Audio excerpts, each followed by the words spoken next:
The 9th, which was Sunday, the 9th of April, the great Charles Baudelaire, born in Paris in 1821, the anniversary of the death of the equally great Dante Gabriel Rossetti in 1882, London. On the 10th of April, George William Russell, commonly known as A.E., born in Ireland in 1867, Swinburne's death in 1909 in England. The 11th, the great Christopher Smart, born in England in 1722, and Attila Joseph, born in Budapest in 1905. The 12th, this is one for Wheeling, Lisa Gerard, born in 1961. Hudson Valley poet, who is no longer with us, Russell Cheney, born in 1969. Thomas Stanley's death in 1678, another British poet. The great Frederick Franck, some of you know Potsdam Terrace, the great music site over in Warwick, New York, born in 1909. Toy Derricotte, born in 1941. The 13th, Seamus Heaney, born in Northern Ireland in 1939. Eudora Welty, born in 1909, down south. Samuel Beckett, 1906. Today is the 14th of April. Handel's death in 1759. Did you know it had to do with an eye operation that was a failure? Yeah, would you believe that? Mayakovsky's murder in Russia, well, the Soviet Union, in 1930. And those are just a few. This ain't Garrison Keillor.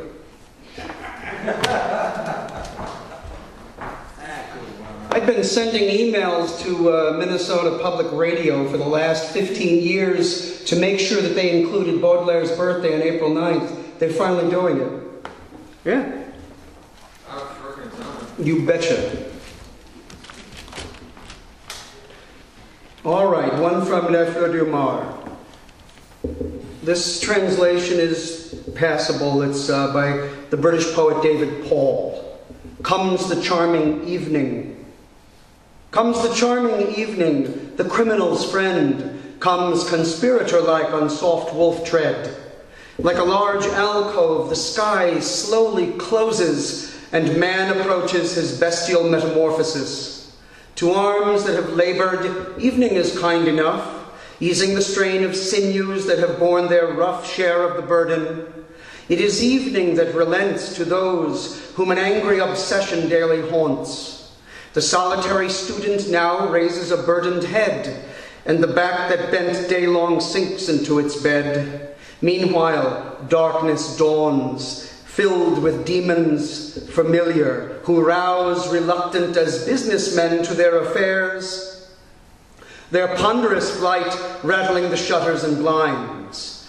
Against the lamplight, whose shivering is the wind's, prostitution spreads its light and life in the streets. Like an anthill opening its issue, it penetrates mysteriously everywhere by its own occult route. Like an enemy mining the foundation of a fort, or a worm in an apple eating what all should eat, it circulates securely in the city's clogged heart.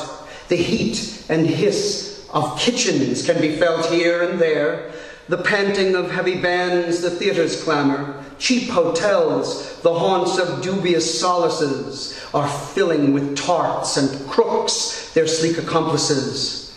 Return now to their work as a matter of course, forcing safes behind carefully relocked doors to get a few days' living and put clothes on their whores. Collect yourself, my soul. This is a serious moment. Pay no further attention to noise and movement. This is the hour when the pains of the sick sharpen. Night touches them like a torturer, pushes them to the open trapdoor over the gulf that is all too common. Their groans overflow the hospital. More than one will not come back to taste the soup's familiar flavor in the evening with some friendly soul by his own fire. Indeed, many a one has never known the heart's warm charm. Pity such a one. Charles Baudelaire.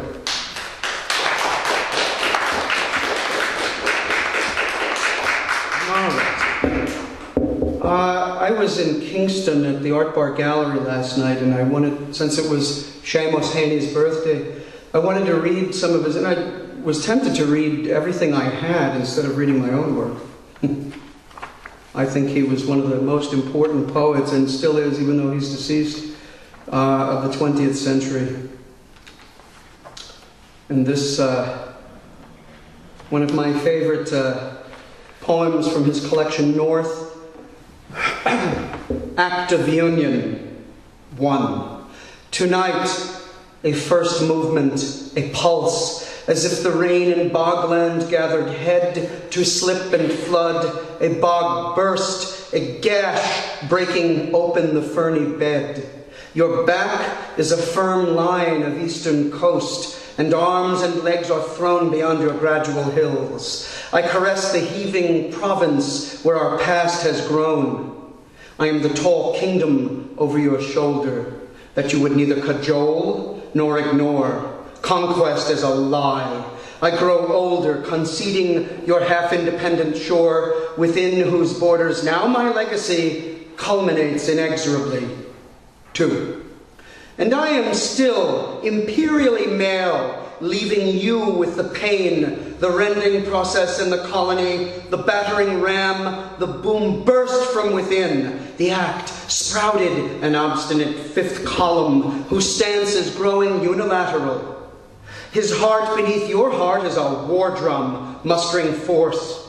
His parasitical and ignorant little fists already beat at your borders, and I know they're cocked at me across the water. No treaty I foresee will solve completely your tracked and stretch-marked body, the big pain that leaves you raw like opened ground again. Seamus Heaney.